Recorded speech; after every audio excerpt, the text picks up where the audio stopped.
Iron Man 3, a film everyone agrees is better than the last one, and that's about it.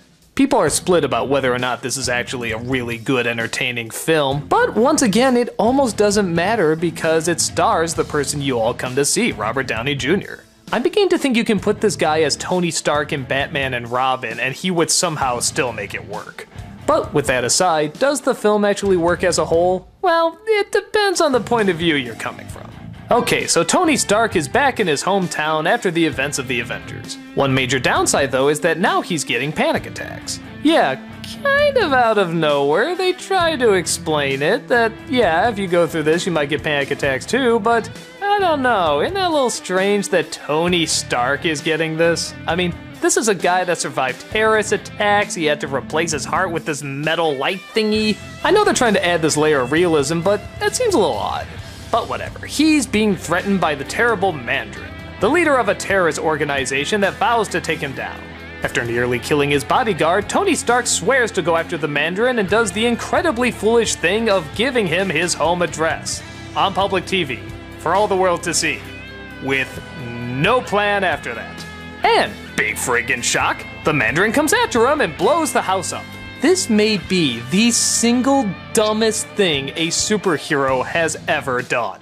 There's other good things in the movie, I'm gonna get to it, but I just wanted to go on record saying that is probably the stupidest thing in the Marvel Cinematic Universe. So Tony is separated from the world and befriends a small child who tries to get him back on his feet.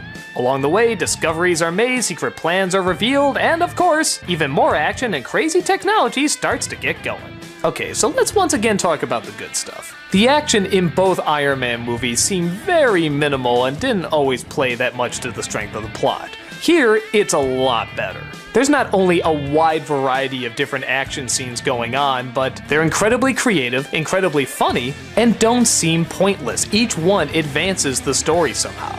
It's also nice to see that things are kind of stepping up in size. I mean, this is a movie that's coming off of the Avengers, so they know they gotta step up their game a bit, and yeah, they kind of do. There's a lot of suits all over the place, his house is blown up, he has to travel alone, he has to start from scratch again. But it isn't just a retread of the first movie either, where he's captured by a terrorist, it's a different kind of being alone. Even the idea of a child finding a superhero and trying to help him out, that could have so easily been terrible, but they got a good child actor and they wrote him pretty decently, and they spent just the right amount of time on him. You think he's gonna follow Iron Man throughout the entire film and get captured and he needs to save him, but no, he's in the exact amount of time he needs to be in it. But yeah, let's get to the bad stuff. Besides from, like I said, the dumbest move ever done in a Marvel movie, there's this great excitement to see Ben Kingsley as this terrorist fellow, this Mandarin guy. Now, in the comic, he's an alien, and yeah, I guess you can't really do that here, or could you? I don't know, with the Avengers they kinda got away with it okay, but whatever, I didn't read the comics, so I'm not gonna be a purist. However, without giving too much away, what they do to this character is gonna piss off a lot of people. This is like the dance in Spider-Man 3 or what they did to Deadpool and Wolverine. This is a complete slap in the face to a character. But with that said, it is funny. It was a legitimate twist I didn't see coming, and it did actually get a few laughs out of me. But again, is that what people are looking for? Probably not. Even though I didn't read the comic, I as well wanted to see the awesome Ben Kingsley go up against the awesome Robert Downey Jr., but instead, who do we get? Some asshole in a suit again! Oh my god, why do these guys keep popping up?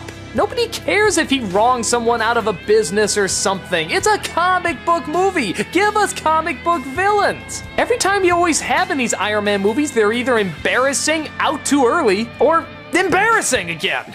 It's kind of like watching a Batman movie where he's fighting the Joker and then halfway through you find out, oh, the Joker was just a hologram. The real mastermind is this guy who wants to get you for tax fraud or something. Who gives a shit? We want to see a comic book movie, especially after one that celebrated what a comic book movie it was with the Avengers. So once again, we're stuck with kind of a half and half movie. On the one hand, the action is good and is visually interesting and there's some fun ideas and Tony Stark is still really funny and they're evolving him a little bit more. But on the other hand, some of these choices are just so bizarre and so strange and just downright dumb. I get the idea behind Tony Stark. He's sort of this tortured genius who has a lot of brilliance but not a lot of wisdom. But come on, some of these moves are just downright stupid. For my money, I'm still glad I saw it. Again, is it technically a good film? Kinda hard to say. I mean, you still get the Iron Man-y stuff you want to see, just a bunch of technology and action and smart-ass lines. But yeah, it is a little weird that the best of the Iron Man movies is the original, and even that had kind of a slow, silly second half. So yeah, I'm glad I saw it. I just wanted to see Iron Man do what Iron Man does, and I was fine with it. But any die-hard fans that are looking for that big Iron Man movie, like the big mano-y-mano fight and such, are probably gonna be disappointed when they see what it's building up to. If you're just a typical moviegoer looking for a typical action film, this one's a lot of fun. But if you're looking for the evolution of a character or a story, you, like this movie, will probably have to take a step back.